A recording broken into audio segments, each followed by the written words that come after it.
Well, I I don't put much stock in any president changing U.S. policy. I think it's a continuation policy because if you look at what Trump did in his term, he was the one Yes. who sent the arms. Obama started it. Trump doubled down and sent the arms to Ukraine and funded the training for these same mercenaries. And then Joe Biden doubled and tripled down on what Trump did. So, and I don't believe that the deep state would allow for a drastic change in U.S. Domestic or foreign policy because in their minds, I believe that they believe that America has the inherent right to dominate everybody and everything. And the only way that you see it look like a pause or look like a change in policy is when they want to pause and focus on something else and double back to what they did after they moved to that other thing. And that other thing I'm talking about is China. Um, what is your thoughts on that? Because a lot of people they're putting a lot of stock in Trump. And remember, you can judge a person by the track record that they have, and all one has to Mhm. do is look at the first term. He was the one who initiated the devastating sanctions that blew back on America, that he tried to put impose upon China. He was the one that started the tech war. I see. I'm apolitical. I'm not for Trump. I'm not against him. I'm not. I don't like Biden at all. But anyway, Mhm. um, um, how will people expect such a drastic change in policy when the track record says that they only continue the policy made by the so-called deep state? Yeah, look, in general, I agree with you. There is an enormous amount of continuity. But I would ask the question, what shape does the continuity take at any given moment? And what exactly do they continue, right? And as you said, um, there can be at least a momentary change when they want to focus their continuous aggression somewhere else, right? So that's Mhm. point number one. And I totally agree with you. The Trumpists want to focus on China. They think it's much more important than Russia. They're obsessed with China.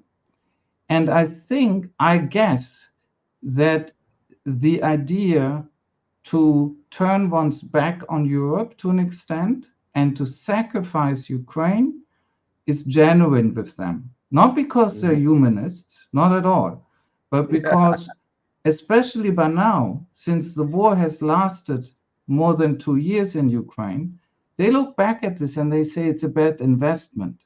And if you look at the way they talk about it, this is how they talk about it. That it's always about the money and about not producing a result, right? Mhm. So let me put it like this. I think if Trump came into office again and the war would go really well and he would see a chance of coming out the winner quickly, he would probably go for that.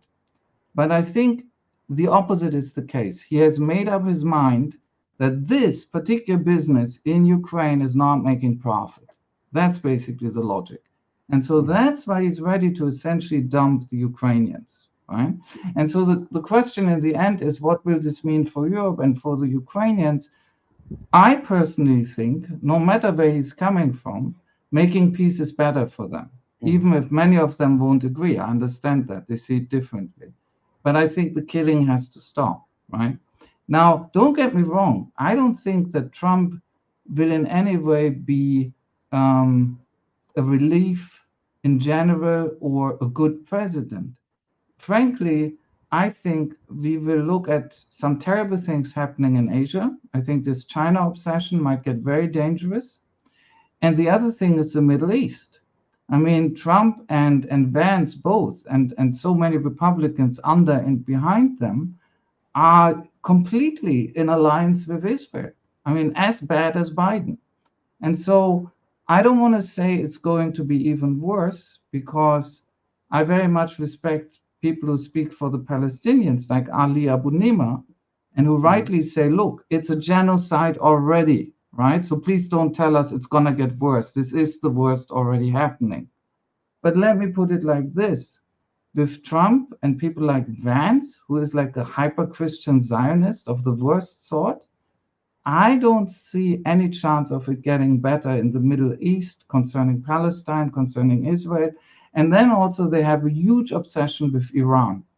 And there's still this possibility that they might finally do what the Israelis have wanted the United States to do for a long time, namely attack Iran the way that the United States in the early 2000s attacked Iraq for them, right? So don't get me wrong, I have everything in US politics, and I don't mean this in a demeaning or offensive sense. I mean it strictly as a political analysis. But everything in US politics, in my view, is really hopeless, frankly. I have to say one thing. If you ask me personally, I would never vote for Biden. Never, under no circumstances. And the reason is, I mean, I wouldn't for many reasons, but the decisive reason is that once somebody is committing a genocide, you cannot possibly approach me with an argument about lesser evil, right? There is no lesser evil in genocide, and Biden is a genocidaire now. So it's off, it's gone, right? If I were American, I'd probably vote third party. That's what I would do. I wouldn't vote for either of these two, right? You know, you